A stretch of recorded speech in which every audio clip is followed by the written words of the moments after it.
नमस्कार दोस्तों, आप सभी का स्वागत है डीके जनरल स्टडीज़ में। दोस्तों, आप सभी के लिए पटवारी भर्ती है तो यहाँ पर कंप्यूटर का मोस्ट इम्पॉर्टेंट 60 प्रश्न लेकर आया हूँ, जो कि काफ़ी महत्वपूर्ण रहेगा आप सभी के लिए, क्योंकि पटवारी एग्ज़ाम में 20 प्रश्न पूछे जाएंगे और आपके पास लगभग 5 दिनों का समय बचा हुआ है। तो आप अधिक से अधिक MCQ करिए ताकि आपको फ़ायदा मिल सके और आपकी तैयारी कितनी है उसको भी आप परख सकें। तो चलिए आगे बढ़ते हैं। दोस्तों, चैनल में पहली बार आएँ तो चैनल को सब्सक्राइब जरूर कर लें, क्योंकि इस चैनल में आपको जॉब से रिलेटेड संपूर्ण जानकारियाँ दी जाती है। छत्तीसगढ़ के जितने भी यहाँ पर जॉब निकलती है उनकी जानकारी आपको इस चैनल में दी जाती है। साथ ही साथ आपको एग्ज़ाम की तैयारी भी यहाँ पर करवाई जाती है MCQ के माध्यम से, व साथ ही साथ यहाँ पर प्रैक्टिस सेट भी आपको उपलब्ध करवाया जाता है। तो चैनल को सब्सक्राइब जरूर कर लें, साथ ही साथ बेल घंटे के ऑल बटन को भी प्रेस कर लें, ताकि जब भी मैं कोई नया वीडियो अपलोड करूं तो उसका नोटिफिकेशन आप तक अवश्य पहुंचे। वह टेलीग्राम ग्रुप का लिंक नीचे दिए गए उसको भी जरूर से ज्वाइन कर ले। तो आइए आगे बढ़ते हैं। यहाँ पर कंप्यूटर के इंपॉर्टेंट प्रश्न है, क्योंकि कंप्यूटर ऐसा सब्जेक्ट है जो कि बहुत ही लेंदी सब्जेक्ट होता है, तो इसमें स्कोर करना बहुत ज़रूरी होता है। तो आइए आगे बढ़ते हैं। मैंने बहुत सारे practice set test series upload कर रखा है, लगभग 18 टेस्ट सीरीज, जो कि पूर्णतः निःशुल्क है। अगर आपने नहीं देखे होंगे तो नीचे आपको डिस्क्रिप्शन में लिंक मिल जाएगा या प्लेलिस्ट में भी जाकर देख सकते हैं। तो आइए, कंप्यूटर के एक नए सेशन में आप सभी का स्वागत है। तो यहाँ पर पहला क्वेश्चन है, इनमें से कौन कंप्यूटर का भाषा नहीं है? तो बेसिक, फोटॉन, कोबोल या IBM। तो इसका करेक्ट आंसर यहाँ पर डी हो जाएगा, IBM, जो कि एक इंटरनेशनल बिजनेस मशीन, एक कंप्यूटर निर्माण करने वाली कंपनी है। और बाकी ये तीनों क्या है यहाँ पर आपकी भाषा है। नेक्स्ट प्रश्न है, फोटॉन भाषा का प्रयोग किस लिए किया जाता है या कहाँ पर किया जाता है? तो फोटो बनाने में, व्यवसाय में, गणित में या शिक्षा में। तो फोटॉन जो भाषा होता है उसका प्रयोग यहाँ पर गणित में किया जाता है। फार्मूला ट्रांसलेशन का संक्षिप्त रूप है और यह गणितीय सूत्रों को समझने के लिए इसका प्रयोग किया जाता है। तो क्वेश्चन यहाँ से बन सकता है कि गणितीय सूत्रों को समझने के लिए किस भाषा का प्रयोग किया जाता है? तो इसका करेक्ट आंसर यहाँ पर हो जाएगा फोटॉन। अगला है, प्रोग्राम के लिए विकसित पहली उच्च स्तरीय भाषा कौन सी है? तो बेसिक है, फोटॉन है, लोगो है या कोबोल। तो इसका करेक्ट आंसर यहाँ पर फोटॉन हो जाएगा। फोटॉन भाषा का विकास 1957 में IBM कंपनी के JW बेकस ने किया था। इसे पहली उच्च स्तरीय भाषा माना गया है। नेक्स्ट प्रश्न है, लोगो भाषा का प्रयोग किया जाता है तो व्यवसाय में, गणित में, बच्चों की शिक्षा में या सरल भाषा सीखने में? तो बच्चों की शिक्षा के लिए यहाँ पर लोगो भाषा का प्रयोग किया जाता है। लोगो भाषा का विकास कम उम्र के बच्चों को रेखा चित्र या ग्राफिक शिक्षा के लिए किया जाता है या दिया जाता है। तो इसको पूछा जा सकता है कि छोटे बच्चों को रेखा चित्र और ग्राफिक्स किसके माध्यम से यहाँ पर दी जाती है, सिखाई जाती है? तो लोगो भाषा के माध्यम से। अगला प्रश्न है, बेसिक भाषा का प्रयोग किया जाता है तो व्यवसाय में, गणित में, बच्चों की शिक्षा में, सरल भाषा को सिखाने में। तो इसका सही आंसर यहाँ पर डी हो जाएगा। बेसिक भाषा का प्रयोग किया जाता है सरल भाषा को सिखाने के लिए। और यहाँ पर इसका जो व्याख्या है, बेसिक एक लोकप्रिय वह सरल भाषा है जिसका प्रयोग मुख्यतः भाषा प्रारंभ में सरल भाषा को सिखाने के लिए किया जाता है। इन्हीं कारण इन्हें अन्य भाषाओं के लिए नींव का पत्थर कहा जाता है। तो यहाँ पर ये भी क्वेश्चन बनाए जा सकते हैं कि इनमें से कौन सा अन्य भाषाओं के लिए नींव का पत्थर है या किसे नींव का पत्थर कहा जाता है? तो आपका यहाँ पर हो जाएगा बेसिक। दोस्तों, अगर आप छत्तीसगढ़ पटवारी की बेस्ट तैयारी करना चाहते हैं तो चक्षु प्रकाशन लेकर आया है पटवारी परीक्षा हेतु 20 मॉडल प्रैक्टिस सेट, जिसमें पूरे सिलेबस वाइज आपको 150 प्रश्नों का संकलन मिल जाएगा। बात करें इसके कंटेंट की, तो इसमें पटवारी भर्ती का ओल्ड पेपर, जो 3 ओल्ड पेपर है सॉल्वर पेपर, वो आपको मिल जाएगा। साथ ही पूरे इसमें 3000 प्रश्नों का व्याख्या सहित हल आपको मिलेगा। दोस्तों, चक्षु प्रकाशन पटवारी की स्टडी गाइड भी आती है, जिन्हें लेकर आप अच्छे से तैयारी कर सकते हैं। इस बुक को ऑनलाइन परचेस करने के लिए आपको नीचे लिंक मिल जाएगा डिस्क्रिप्शन में। कोबोल भाषा का प्रयोग किया जाता है तो व्यवसाय में, गणित में, बच्चों की शिक्षा में या इनमें से कोई नहीं? तो इसका करेक्ट आंसर यहाँ पर ए हो जाएगा। कोबोल भाषा का प्रयोग व्यवसाय में किया जाता है, जिसका फुल फॉर्म क्या होता है कोबोल का, इसको पूछा जा सकता है। तो कॉमन बिजनेस ओरिएंटेड लैंग्वेज, एक व्यावसायिक भाषा है। अगला क्वेश्चन है, उच्च स्तरीय भाषा को मशीन भाषा में कौन बदलता है? तो कंपाइलर है, इंटरप्रेटर है, दोनों या इनमें से कोई नहीं? तो इसका करेक्ट आंसर यहाँ पर सी हो जाएगा। उच्च स्तरीय भाषा को मशीन भाषा में यहाँ पर कंपाइलर भी बदलता है और आपका इंटरप्रेटर भी। तो यहाँ पर आइए देखते हैं, कंपाइलर तथा इंटरप्रेटर दोनों ही उच्च स्तरीय भाषा को मशीन भाषा में परिवर्तित करता है। अगला है, असेंबलर का कार्य क्या है? ये सब क्वेश्चन IMP क्वेश्चन है, आप अच्छे से देखिए, ये क्वेश्चन इस बार पूछा जा सकता है। असेंबलर का कार्य क्या है? तो असेंबलर का कार्य यहाँ पर 4 कार्य दिया है। तो इसका करेक्ट आंसर असेंबली भाषा को यंत्र भाषा में परिवर्तित करना। तो इसको आप ऐसे याद कर सकते हो, असेंबलर तो असेंबली भाषा को यंत्र भाषा में परिवर्तित करना, सीधे आपका याद हो जाएगा। अगला क्वेश्चन है, इनमें कौन सी वैज्ञानिक कंप्यूटर भाषा है? तो बेसिक है, कोबोल है, फोटॉन है, पास्कल है। तो इनमें से फोटॉन क्या है? वैज्ञानिक कंप्यूटर भाषा है। फोटॉन फार्मूला ट्रांसलेशन का संक्षिप्त रूप है। यह प्रथम उच्च स्तरीय भाषा है जिसका प्रयोग वैज्ञानिक तथा इंजीनियरों द्वारा गणितीय सूत्रों को हल करने के लिए जटिल वैज्ञानिक गणनाओं को में किया जाता है। तो यहाँ से भी क्वेश्चन बन सकते हैं। भाषा जिसे कंप्यूटर समझता है और निष्पादित करता है कहलाती है अमेरिकन भाषा, मशीनी भाषा, गुप्त प्रचल भाषा या इनमें से कोई नहीं। तो इसका करेक्ट आंसर पर मशीनी भाषा हो जाएगा। मशीनी भाषा बाइनरी अंक 0 और 1 को समझता है। अगला क्वेश्चन है, फोर्टान, एल्गोल, पास्कल आदि भाषाओं को सिखाने के लिए नींव का पत्थर किसे कहा जाता है? ये क्वेश्चन यहाँ पर बन गया। तो C++, बेसिक, कोबोल या फ्रेंच। तो इसका सही आंसर यहाँ पर बेसिक हो जाएगा। अगला प्रश्न है, इंटरनेट पर प्रयुक्त लैंग्वेज है। तो यहाँ पर जावा है, बेसिक है, कोबोल है, पास्कल है। तो इसका करेक्ट आंसर यहाँ पर जावा हो जाएगा। इंटरनेट पर जो प्रयुक्त लैंग्वेज होता है जो कंप्यूटर का, तो वो है जावा। जावा एक उच्च स्तरीय ऑब्जेक्ट ओरिएंटेड प्रोग्रामिंग भाषा है। इसका विकास मुख्यतः इंटरनेट पर उपयोग करने के लिए किया गया है। अगला है, प्रोलॉग भाषा विकसित हुई है। तो प्रोलॉग भाषा कब विकसित हुई? 1972 में, 1970 में, 1975 में या 1973 में। तो प्रोलॉग भाषा 1972 में विकसित हुई है। अगला है, वर्ड प्रोसेसर तथा स्प्रेडशीट उदाहरण है। तो सिस्टम सॉफ्टवेयर का, एप्लीकेशन सॉफ्टवेयर, प्लेटफॉर्म सॉफ्टवेयर या इनमें से कोई नहीं। तो वर्ड प्रोसेसर और स्प्रेडशीट उदाहरण है एप्लीकेशन सॉफ्टवेयर का। अगला प्रश्न है, वे शब्द वर्ड्स जिन्हें प्रोग्रामिंग के लैंग्वेज ने अपने प्रयोग के लिए अलग रखा है तो कहलाता है। तो यहाँ पर control words, reserve words, control structure या रिजर्व कीज। तो इसका करेक्ट आंसर यहाँ पर रिजर्व वर्ड्स हो जाएगा। अगला प्रश्न है, सी, बेसिक, कोबोल और जावा उदाहरण है। तो लो लेवल लैंग्वेज का, कंप्यूटर के सिस्टम प्रोग्राम का, या हाई लेवल लैंग्वेज का। तो इन सभी भाषा क्या है? हाई लेवल लैंग्वेज है, मतलब उच्च स्तरीय भाषा है। अगला प्रश्न है, निम्नलिखित में कौन सा मशीन इंडिपेंडेंट प्रोग्राम है? तो high level language, low level language, assembly language या मशीन लैंग्वेज। तो इसका करेक्ट आंसर यहाँ पर ए हो जाएगा, हाई लेवल लैंग्वेज। अगला क्वेश्चन है, असेंबली लैंग्वेज है तो machine language, high level language, low level language या कंप्यूटर असेंबलर करना या इनमें से कोई नहीं। तो इसका करेक्ट आंसर यहाँ पर लो लेवल लैंग्वेज है, असेंबली लैंग्वेज। नेक्स्ट क्वेश्चन है, किसी कंप्यूटर प्रोग्राम में बच्चों द्वारा प्रयुक्त भाषा कौन सी होती है? तो जावा, लोगो, पायलट या बेसिक। तो इसका करेक्ट आंसर यहाँ पर लोगो हो जाएगा, जो कि बच्चों द्वारा प्रयुक्त भाषा होती है। अगला है, C++ क्या है? तो एक ऑपरेटिंग सिस्टम है, एक प्रोग्रामिंग लैंग्वेज है या एक सॉफ्टवेयर है, इनमें से कोई नहीं। तो C++ क्या है? एक प्रोग्रामिंग लैंग्वेज है। अगला प्रश्न है, लाइनेक्स एक क्या है? तो लाइनेक्स है ऑपरेटिंग सिस्टम का नाम है, आप सभी को मालूम होगा, जो कि ओपन सोर्स ऑपरेटिंग सिस्टम है। लाइनेक्स एक मल्टी प्रोसेसिंग ऑपरेटिंग सिस्टम है जिसका विकास नेटवर्क में प्रयोग के लिए किया गया है और इसका खोजकर्ता कौन है? Linus Torvalds. तो आप इसको लाइनेक्स में देख सकते हैं, लाइनस टोरवाल्ड्स के नाम पर यह पड़ा है। CAD का तात्पर्य क्या है? तो computer algorithm for design, computer aided design, computer application in design या इनमें से कोई नहीं।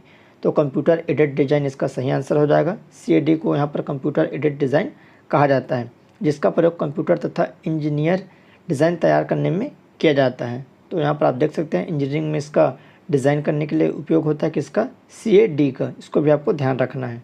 अगला है, माइक्रोसॉफ्ट ऑफिस है। तो माइक्रोसॉफ्ट ऑफिस क्या है? तो शेयरवेयर है, एप्लीकेशन सॉफ्टवेयर है, ओपन सॉफ्टवेयर है या पब्लिक डोमेन सॉफ्टवेयर है। तो उसका करेक्ट आंसर यहाँ पर बी हो जाएगा, माइक्रोसॉफ्ट ऑफिस एक एप्लीकेशन सॉफ्टवेयर है।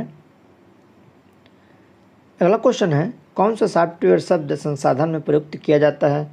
तो page maker, word star, MS word या उपयुक्त सभी। तो इसका करेक्ट आंसर यहाँ पर डी हो जाएगा। यहाँ पर सभी इसका उपयोग किया जाता है शब्द संसाधन में। अगला क्वेश्चन है, पब्लिक डोमेन सॉफ्टवेयर है तो पब्लिक द्वारा बनाया गया सॉफ्टवेयर, इंटरनेट पर मुफ्त में उपलब्ध सॉफ्टवेयर, सरकारी सॉफ्टवेयर या माइक्रोसॉफ्ट सॉफ्टवेयर? तो उसका सही आंसर इंटरनेट में जो मुफ्त में उपलब्ध सॉफ्टवेयर रहता है उसको पब्लिक डोमेन सॉफ्टवेयर कहा जाता है। अगला क्वेश्चन है, जैसे इसमें कुछ व्याख्या है, इंपॉर्टेंट व्याख्या, आइए इसके बारे में थोड़ा सा जिक्र कर लेते हैं। पब्लिक डोमेन सॉफ्टवेयर इंटरनेट पर मुफ्त में उपलब्ध सॉफ्टवेयर है जो किसी एक या अनेक व्यक्तियों द्वारा तैयार किया जाता है। इसी कारण इसे शेयरवेयर और फ्रीवेयर भी कहा जाता है। तो पूछा जा सकता है कि शेयरवेयर किसे कहा जाता है, तो इसमें पब्लिक डोमेन है या इंटरनेट पर मुफ्त उपलब्ध सॉफ्टवेयर, इस तरह से क्वेश्चन बनाए जा सकते हैं। कंप्यूटर आंकड़ों में अशुद्धि को कहा जाता है, तो चिप, बाइट, बग या बिट, तो इसका करेक्ट आंसर यहाँ पर बग हो जाएगा। जो कंप्यूटर में आंकड़ों की शुद्धि देता है उसको बग कहते हैं। और इसको सुधारने के लिए, ये इंपॉर्टेंट क्वेश्चन है, इसको सुधारने के लिए डीबगिंग की जाती है। तो इसको पूछा जा सकता है कि अशुद्धि को सुधारने के लिए इनमें से क्या चीज़ का उपयोग किया जाता है। अगला प्रश्न है, असेंबलर का कार्य क्या है? तो बेसिक भाषा को यंत्र भाषा में परिवर्तित करना, असेंबली भाषा को यंत्र भाषा में, तो इसका करेक्ट आंसर सी हो जाएगा। अभी बताया हूँ, असेंबली भाषा को यंत्र भाषा में परिवर्तित करना असेंबलर का कार्य है। अगला है, एक कंप्यूटर प्रोग्राम जिससे कंप्यूटर का प्रयोग करना आसान हो जाता है। तो ये क्वेश्चन ऑपरेटिंग सिस्टम है, एप्लीकेशन प्रोग्राम है, नेटवर्क है या यूटिलिटी सॉफ्टवेयर? तो इसका करेक्ट आंसर यहाँ पर डी हो जाएगा। एक कंप्यूटर प्रोग्राम जिससे कंप्यूटर का प्रयोग करना आसान हो जाता है वो यूटिलिटी सॉफ्टवेयर है। यूटिलिटी सॉफ्टवेयर ऐसा प्रोग्राम है जो कंप्यूटर के कार्य को सरल बनाता है और उसकी अशुद्धियों तथा असुरक्षा से दूर रखता है। नेक्स्ट प्रश्न है, सॉफ्टवेयर बग को ठीक करने के लिए प्रयुक्त प्रोग्राम कहलाता है पैच, यूटिलिटी, रेक्टिफिकेशन या इनमें से कोई नहीं? ये क्वेश्चन इंपॉर्टेंट है। सॉफ्टवेयर बग को ठीक करने के लिए पैच का उपयोग किया जाता है। सॉफ्टवेयर में पाए गए त्रुटियों को बग कहते हैं और त्रुटियों को ढूंढना और उन्हें ठीक करना डिबग कहलाता है। और त्रुटियों को छोटे छोटे सॉफ्टवेयर प्रोग्राम से ठीक किया जाता है उसको पैच कहा जाता है। तो इसमें पूरा क्वेश्चन है, आप एक व्याख्या में 2 से 3 क्वेश्चन यहाँ पर पा जाएंगे, ये आपको मिल जाएगा। अगला है, बैकअप कहलाता है तो डाटा को पीछे रखना, मूल स्रोत से अलग डाटा को कॉपी कर सुरक्षित रखना, प्रोग्राम को सेव करना, इनमें से कोई नहीं? तो बैकअप होता है मूल स्रोत से अलग डाटा को कॉपी कर सुरक्षित करना, जिसको हम लोग अधिकांश बोलते हैं मोबाइल में बैकअप बना कर रखो या कंप्यूटर में, आप सभी को भी मालूम होगा। अगला प्रश्न है 11वां नंबर, अनुदेशों का समूह जो कंप्यूटर को क्या करना है यह बतलाता है और कहलाता है। तो कंपाइलर है, डीबगर प्रोग्राम या इंटरप्रेटर? तो उसका सही आंसर सी हो जाएगा। अनुदेशों का समूह जो कंप्यूटर को क्या करना है वह प्रोग्राम कहलाता है। अगला प्रश्न है, उपयोगकर्ता कैसे निर्धारित कर सकता है कि कंप्यूटर पर कौन सा प्रोग्राम उपलब्ध है? तो हार्ड डिस्क की प्रॉपर्टी देखकर, बूटिंग के दौरान प्रोग्राम की सूची देखकर, डिस्क की फाइल देखकर, इनमें से कोई नहीं? तो उपयोगकर्ता निर्धारित कैसे करेगा? तो बूटिंग के दौरान प्रोग्राम की सूची को देखकर। अगला प्रश्न है, कंप्यूटर के सभी भाग ठीक कार्य कर रहे हैं तथा सिस्टम में लगे हुए हैं, यह सुनिश्चित किया जाता है तो बूटिंग के द्वारा, प्रोसेसिंग के द्वारा, डेस्कटॉप के द्वारा या एडिटिंग के द्वारा? तो इसका सही आंसर ए हो जाएगा, बूटिंग के द्वारा चेक किया जाता है। अगला है, 2 या 2 से अधिक प्रोग्राम के एक साथ प्रोसेसिंग की प्रक्रिया या करने की प्रक्रिया कहलाती है। तो मल्टी प्रोग्रामिंग, मल्टीटास्किंग या मल्टी प्रोसेसिंग या टाइम शेयरिंग? तो इसका सही आंसर यहाँ पर सी हो जाएगा, multi processing. Multi processing operating system में प्रोसेसर द्वारा एक साथ कई कार्य संपादित किए जाते हैं। इसमें प्रोसेसर अपना कुछ भाग सभी प्रोग्राम को दे देता है। MS वर्ड उदाहरण है तो ऑपरेटिंग सिस्टम का, प्रोसेसिंग सॉफ्टवेयर का, एप्लीकेशन सॉफ्टवेयर का या हार्डवेयर का? तो MS वर्ड उदाहरण है एप्लीकेशन सॉफ्टवेयर का, जिसमें MS वर्ड है, माइक्रोसॉफ्ट ऑफिस है, एप्लीकेशन सॉफ्टवेयर का एक वर्ड प्रोसेसिंग सॉफ्टवेयर है। ग्रुपवेयर होता है तो हार्डवेयर, नेटवर्क सॉफ्टवेयर या फर्मवेयर? तो ग्रुपवेयर एक प्रकार का सॉफ्टवेयर है। अगला है, भारत की सबसे बड़ी सॉफ्टवेयर कंपनी? तो इन्फोसिस, TCS, विप्रो या HCL टेक? तो उसका correct answer Tata consultancy service हो जाएगा, कंसल्टेंसी सर्विस। तो TCS इसका सबसे बड़ी यहाँ पर सॉफ्टवेयर कंपनी है भारत की। GIF का आशय क्या है? तो geographical image format, global image format, graphical interchange format या इनमें से कोई नहीं? यह क्वेश्चन बार बार पूछा जाता है तो इसका करेक्ट आंसर सी हो जाएगा, ग्राफिकल इंटरचेंज फॉर्मेट। अगला है, सी भाषा है तो निम्न स्तरीय, उच्च स्तरीय, मशीन स्तर की भाषा या संयोजन स्तर की भाषा? तो यहाँ पर सी क्या है? उच्च स्तरीय भाषा है। अगला है, निम्न में से किस क्षेत्र में स्प्रेडशीट सॉफ्टवेयर अधिक उपयोगी होता है? तो मनोवैज्ञानिक, प्रकाशन, सांख्यिकी या संदेश प्रेषण? तो इसका सही आंसर सी हो जाएगा, संदेश सांख्यिकी में इसका उपयोग अधिक किया जाता है। इसका प्रयोग स्क्रीन पर प्रदर्शित करते हुए चित्रों के द्वारा कंप्यूटर सिस्टम को कमांड भेजने के लिए किया जाता है तो graphical user interface, application program interface या कमांड इंटरफेस या सिस्टम इंटरफेस। तो इसका सही आंसर ए हो जाएगा, ग्राफिकल यूज़र इंटरफेस। इसका प्रयोग स्क्रीन पर प्रदर्शित चित्रों आइकन के द्वारा सिस्टम को कमांड भेजने के लिए किया जाता है। अगला है कौन सा प्रोग्राम सभी स्टेटमेंट को एक सिंगल बैच में कन्वर्ट करता है और इंस्ट्रक्शन के रिजल्टिंग कलेक्शन को एक नई फाइल में रखता है। तो जो 22 नंबर का क्वेश्चन है कंपाइलर, इंटरप्रेटर, कन्वर्टर या इंस्ट्रक्शन। तो इसका करेक्ट आंसर ये हो जाएगा कंपाइलर। नेक्स्ट प्रश्न है कंप्यूटर सिस्टम का भाग जिसमें प्रोग्राम या अनुदेश शामिल होते हैं कहलाता है। तो हार्डवेयर है, सॉफ्टवेयर है, आइकन है या इन्फॉर्मेशन है। तो इसका सही आंसर यहाँ पर बी हो जाएगा, सॉफ्टवेयर। नेक्स्ट क्वेश्चन है जो अनुदेश आसानी से समझा जा सके उसे कहते हैं तो user friendly, information, word processing या आइकन। तो उसका करेक्ट आंसर यहाँ पर ए हो जाएगा, यूज़र फ्रेंडली। ये क्वेश्चन आईएमपी है। अगला है वह सॉफ्टवेयर जो उस तरीके को नियंत्रित करता है जिससे कंप्यूटर सिस्टम काम करता है और ऐसे साधन उपलब्ध कराता है जिसके द्वारा प्रयोक्ता कंप्यूटर के साथ इंटरेक्ट कर सकता है कहलाता है। तो प्लेटफॉर्म है, ऑपरेटिंग सिस्टम है, एप्लीकेशन सॉफ्टवेयर या मदरबोर्ड। तो इसका सही आंसर यहाँ पर बी हो जाएगा, ऑपरेटिंग सिस्टम। अगला प्रश्न है जब कंप्यूटर ऑन करते हैं तो बूट रूटीन यह टेस्ट करता है तो RAM test, disk drive test, memory test या पावर ऑन सेल्फ टेस्ट। तो इसका करेक्ट आंसर डी हो जाएगा। ये भी क्वेश्चन इंपॉर्टेंट है, पावर ऑन सेल्फ टेस्ट जिसको कहा जाता है। दो या अधिक प्रोसेसर द्वारा दो या अधिक प्रोग्रामों का एक साथ प्रोसेसिंग कहलाता है तो मल्टी प्रोग्रामिंग, मल्टीटास्किंग या टाइम शेयरिंग या मल्टी प्रोसेसिंग। तो इसका करेक्ट आंसर यहाँ पर मल्टी प्रोसेसिंग हो जाएगा। नेक्स्ट प्रश्न है किसी प्रोग्राम के मानव द्वारा पठनीय दर्शन को कहते हैं तो source code, program code, human code या सिस्टम कोड। तो इसका सही आंसर यहाँ पर बी हो जाएगा, प्रोग्राम कोड। अगला प्रश्न है प्रोग्राम के कंपाइलिंग से बनता है तो प्रोग्राम स्पेसिफिकेशन, एल्गोरिदम या एग्जीक्यूटेबल प्रोग्राम या सब रूटीन। तो इसका करेक्ट आंसर एग्जीक्यूटेबल प्रोग्राम होता है। अगला है एक समय में एक कथन को कन्वर्ट और एग्जीक्यूट करता है तो कन्वर्टर, कंपाइलर, इंटरप्रेटर या इंटरप्रेटर। तो इसको आपको ध्यान रखना है। इसका सही आंसर डी हो जाएगा, एक समय में एक कथन को कन्वर्ट और एग्जीक्यूट करता है इंटरप्रेटर। अगला है पोस्ट का पूर्ण रूप क्या होगा। तो यहाँ पर 4 ऑप्शन है तो उसका correct answer power on self test हो जाएगा, मतलब ए वाला ऑप्शन इसका सही हो जाएगा। अगला लाइनेक्स किस किस्म का सॉफ्टवेयर है तो शेयरवेयर, कमर्शियल, प्रायोरिटी या ओपन सोर्स। तो लाइनेक्स एक ओपन सोर्स ऑपरेटिंग सिस्टम है, आप सभी को मालूम होगा।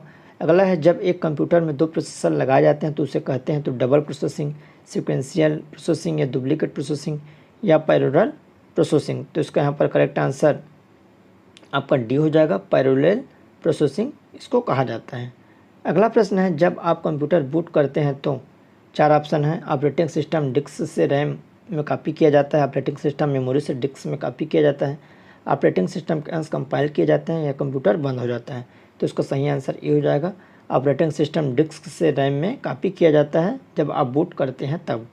कंपाइलर है तो कंपाइलर क्या है, उस समय असेंबलर था, इस समय कंपाइलर है। तो कंपाइलर एक ऐसा प्रोग्राम है जो उच्च स्तरीय भाषा को लिखित प्रोग्राम को मशीनी भाषा में परिवर्तित करता है। असेंबलर का काम क्या है, उच्च स्तरीय भाषा को यंत्र भाषा में या मशीनी भाषा में, और कंपाइलर का है उच्च स्तरीय भाषा को मशीनी भाषा में यहाँ पर परिवर्तित करता है। कंप्यूटर के संदर्भ में सॉफ्टवेयर का अर्थ क्या है तो floppy disk, computer program, computer circuit या ह्यूमन ब्रेन। तो इसका करेक्ट आंसर बी हो जाएगा, कंप्यूटर प्रोग्राम। एक यूटिलिटी सॉफ्टवेयर प्रोग्राम जो मेमोरी के अनावश्यक फ्रैगमेंट को पहचानता है और डिस्क स्पेस को पुनर्व्यवस्थित करता है ताकि ऑपरेशन इष्टतम ढंग से हो सके कहलाता है तो backup, disk cleanup, disk defragmenter या डिस्क रिस्टोर। तो इसका करेक्ट आंसर डिस्क डिफ्रैगमेंटर कहलाता है।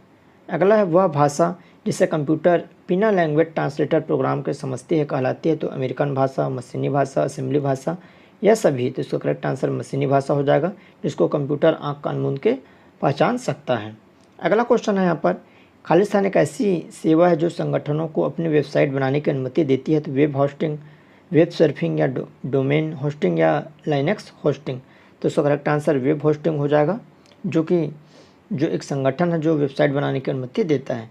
तो इस तरह आपके लगभग 60 टॉप प्रश्न जो कि यहाँ पर कंप्यूटर के हैं और आपके व्यापम के हर एग्ज़ाम में कंप्यूटर पूछे जाते हैं, चाहे आपके पटवारी में हो, पटवारी में 20 प्रश्न पूछे जाएंगे जो काफ़ी महत्वपूर्ण रहेगा। यहाँ से आपका अगर 1 से 2 क्वेश्चन भी फंस जाएंगे तो बहुत बड़ी बात है और आपके लिए काफ़ी प्लस रहेगा। उसके बाद आपके व्यापम के कोई भी एग्ज़ाम है, चाहे छात्रावास अधीक्षक हो या आपके आरआई, सभी में कंप्यूटर के प्रश्न पूछे जाते हैं। तो आप कंप्यूटर अधिक से अधिक पढ़िए और अधिक से अधिक समझिए और ऐसे ही चैनल में कंटिन्यू बने रहिए। चैनल को सब्सक्राइब कर रखे रहिए क्योंकि चैनल में आपको लेटेस्ट कंटेंट देखने को मिलता है, साथ ही साथ लेटेस्ट जॉब की जानकारी भी दी जाती है। तो चलिए दोस्तों, धन्यवाद।